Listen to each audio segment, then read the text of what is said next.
Today we're going to take a trip down the Grand Canal in Venice, Italy.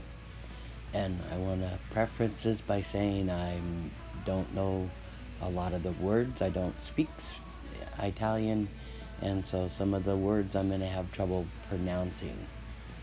But the Grand Canal not only connects most of Venice's top tourist attractions, it is one of its top attractions, curving in a reverse S through the heart of the city.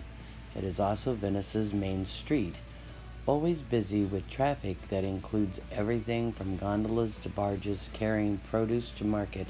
In Venice's heyday, anyone of note, or who wanted to be of note, had to have a palace facing the Grand Canal, and their palazzi represented every style of architecture from the 12th to the early 18th century.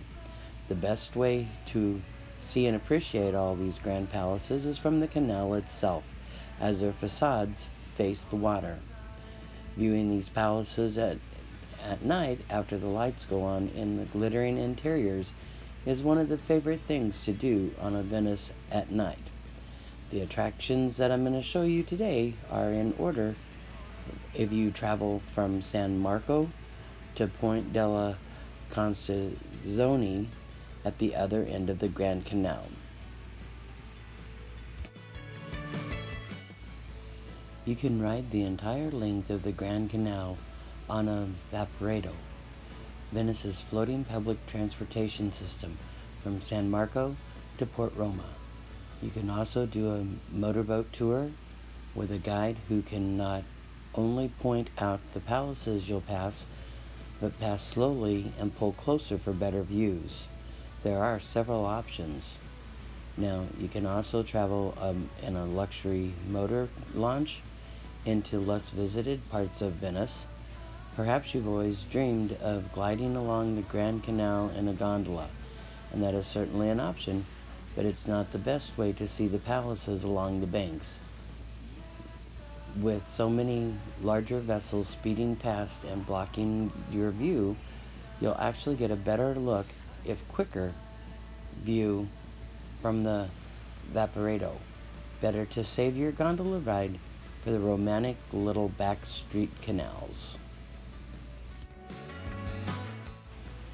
As your Vaporetto leaves the San Marco stop, it heads across the mouth of the Grand Canal, aiming almost directly at the monumental Baroque church of Santa Maria della Salute, built as a thanks for the end of the plague of 1630. In order to support its immense weight, architecture Baldissere Longhina had to have more than 1 million timbers driven into the floor of the lagoon. The church is an impressive landmark visible across the Grand Canal from San Marco. Just past Santa Maria della Salute is a low white Cavaliere di Leone, a contemporary building on earlier foundations. The 1749 Veneer Palace was never completed, and in 1949 its single floor became the site of an American art collector, Peggy Guggenheim's Venice Museum of Cubist abstracts and surrealist paintings and sculptures. The collections included works by Max Ernst, to who Peggy Guggenheim was married, as well as Pablo Picasso, George Barquet, and Ferdinando Laguerre. Directly opposite the Guggenheim, Palazzo Corner della Ca Grande is one of the finest examples of high Renaissance architecture in Venice. This huge palace is called Ca Grande, means big house in the Venetian dialect. Was built in 1545 by Italian master builder and sculptor Jacopo Sansovino for the powerful Corona family. Like all of these palazzos, Ca' Grande was meant to impress, with stately iconic columns on the first floor and Corinthian columns on the second.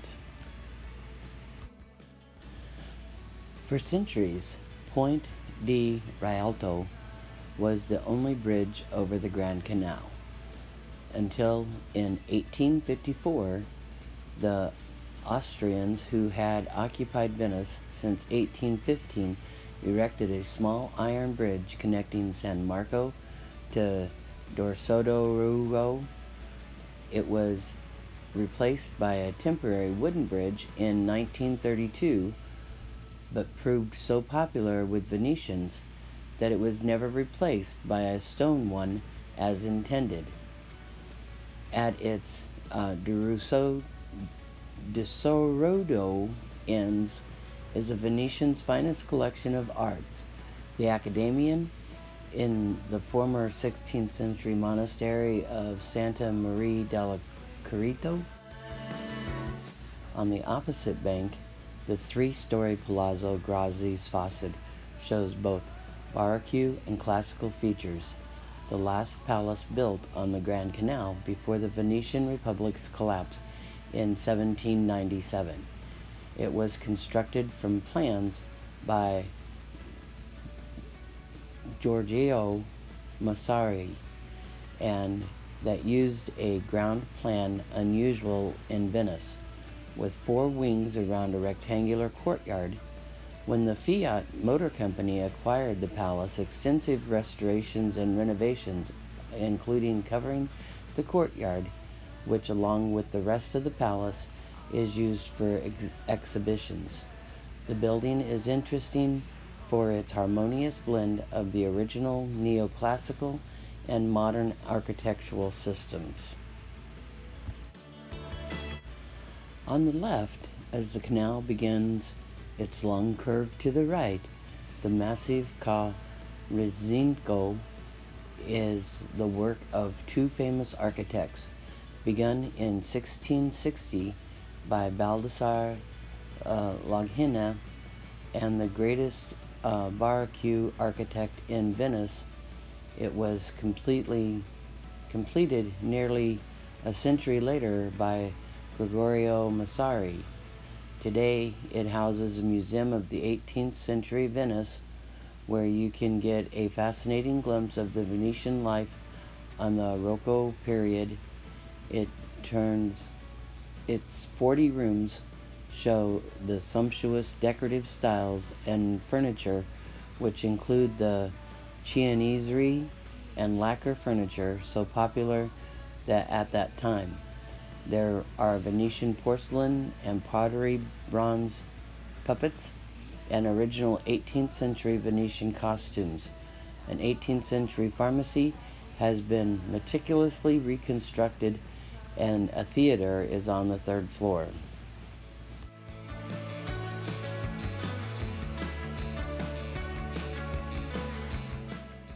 When Doge Francisco Foscari ordered its building in the 15th century, Ca' Foscari, just past Ca' Resinco, had an unheard of innovation. It had 4 floors. Today the palace remains one of the most important late Gothic buildings in Venice. The Foscari's fortunes reversed after the Doge was forced to surrender the eastern Mediterranean to the Turks in 1454, and his son Jacopo was banished from Venice in 1574. King Henry III of France used the palace as a residence.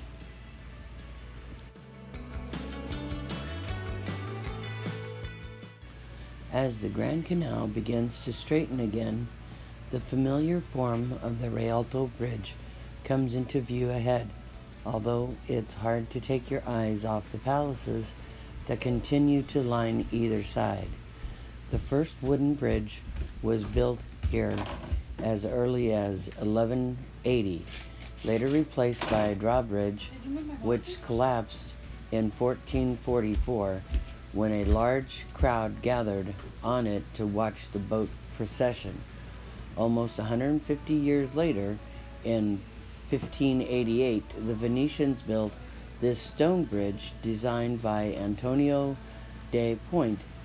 The 22-meter bridge is supported by 16,000 timber piles under each side.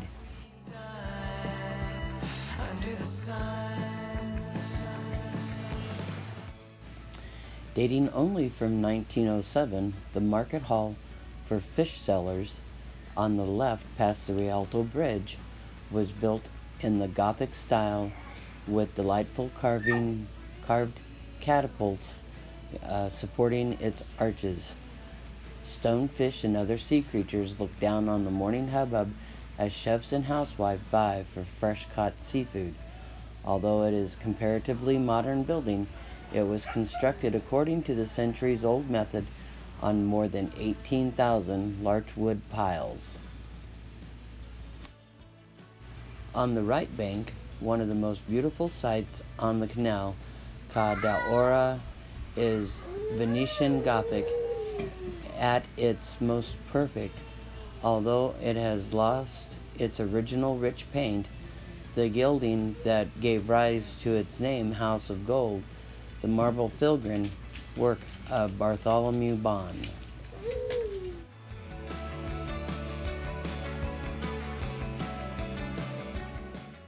The official name of the church at the left landing stage of San Stay is Saint Ignacio, but hardly anyone calls it that. It was built in 1678 by Giovanni Grossi in the shape of a Greek cross, and its facade on the Grand Canal was added 30 years later by master builder Dominic Rossi.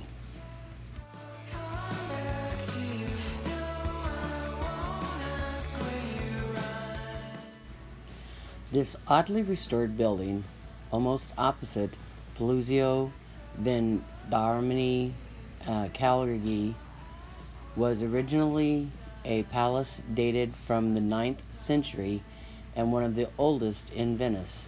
Its present form dates to the mid-13th century. In the 14th and 15th centuries, before it became the offices and living quarters of the Turkish merchants, it was the residence of Duca Ferrara, who hosted Emperor Frederick III here as their guest in 1452 and 1469. By the early 19th century, it was totally in ruins, so the city took it over and attempted to rebuild it to its original 13th century style. The fine Barocco church on the right, next to the Santa Lucia rail station, was built in the 1670s by Baldassare Longhena, and its facade was added by Giuseppe Sardi. In the second chapel on the right is the Topolo's fresco, The Glory of Saint Teresa, and the third chapel on the left contains his fresco, Christ Praying in the Garden of Gethsemane. The smallest of the Grand Canal's bridges, Pont del Salice, crosses in front of the church. Not all Venetians agree with the Spanish architect Santiago Calaveras bridge, built in 2007, but they do agree that it's handy to have a bridge at the end of the Grand Canal, where the Valparaiso line concludes at the bus station and parking garage. The design makes no pretense of mirroring traditional Venetian styles, reflecting the earlier bridges only in its graceful sweeping curve.